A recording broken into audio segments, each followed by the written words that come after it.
redevelopment would be dead today. We have no choice. But since the governor wants the dollars, he wants the redevelopment agency dollars to go where he wants them to go. That allows the cities or the legislators to fight him and keep redevelopment alive. So we'll see what's happening. There's a few bills in the legislature right now that will probably water redevelopment down a little bit. It'll clear up some of the abuses that you read about, and it may even require us to send a little bit more money out to the state of California occasionally. But it looks like, I think, my personal opinion is redevelopment agencies are continuing to be around. But again, they certainly are on the chopping block with Governor Brown. And other things, just what the legislature is doing. There's a bill that just got out of the Assembly to guarantee that this is a union-backed bill, that cities can't file for bankruptcy and break union contracts. So this is the anti-Gallego bill. And also you're seeing a lot of the prison guard bills coming through.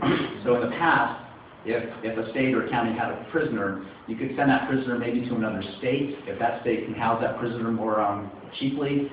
Now there's laws that prevent that, so the prisoner would have to agree to go to Arizona or some other place where it's cheaper, so they'd stay in California where our prison guards would be able to keep their jobs and things like that. So a lot of that stuff's happening. But despite this economy, there's a lot of huge, fantastic news that has been happening in the past few years.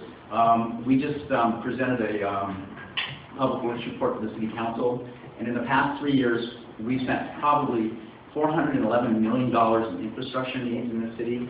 In the past couple of years, we've done more in infrastructure than we've done in decades. It's just been amazing, primarily through the stimulus dollars and the ERA dollars, our redevelopment agency, and other entities. So there's just some fantastic stuff happening with our streets, our sidewalks, our parks, our storm system. We've been doing some fantastic work. Again, over $400 million have been spent cleaning up the city in the past 3 years, and we still have a year or two left of some of the stimulus dollars and ERA dollars to go forward. One of the things you've heard me talk about in the past is corridors, and we continue to do a pretty good job on corridors. The corridors that we continue to need to focus on, and a lot of stuff's happening there, is Pacific Coast Highway. Pacific Coast Highway is an iconic boulevard in the state of California, but arguably the worst part of Pacific Coast Highway is through Long Beach, right around the Signal Hill area. We're trying to do some fantastic work there with the Hamilton Bowl. I think you're going to see a park happen out there at Chittick Field. The Pacific Coast campus, the redevelopment agency, has been helping them buy blighted property to expand their campus. Brian talked about the property at Gundry that's going to be redeveloped there as well across there on PCH. So a lot of work's happening there. A lot of work's happening in Anaheim. We're focusing a lot on Atlantic Boulevard and Long Beach Boulevard, and I encourage you folks to drive those boulevards and see the work that's happening. That's pretty exciting. But where we've really been able to accomplish stuff are some of our new little marketplaces.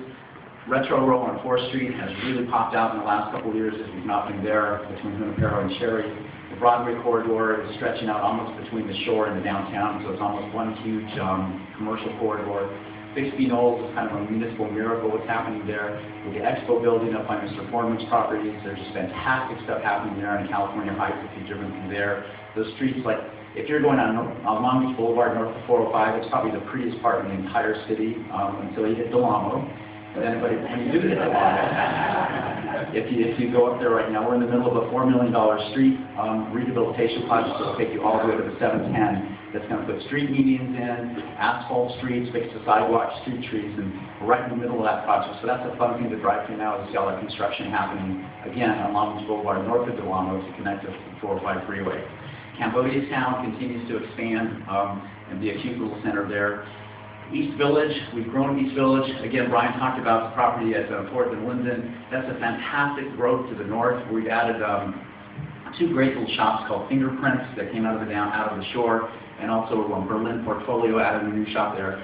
And out of the blue, those of you that know rock and roll groups, the Foo Fighters, one of the largest rock and roll groups in America, decided to play a little, on record day, play a little concert there at Fingerprints, which put us on the national market there. That was just incredible that they would come to Long Beach and play in a little record store one day on their way to the Coachella Valley. That was pretty cool.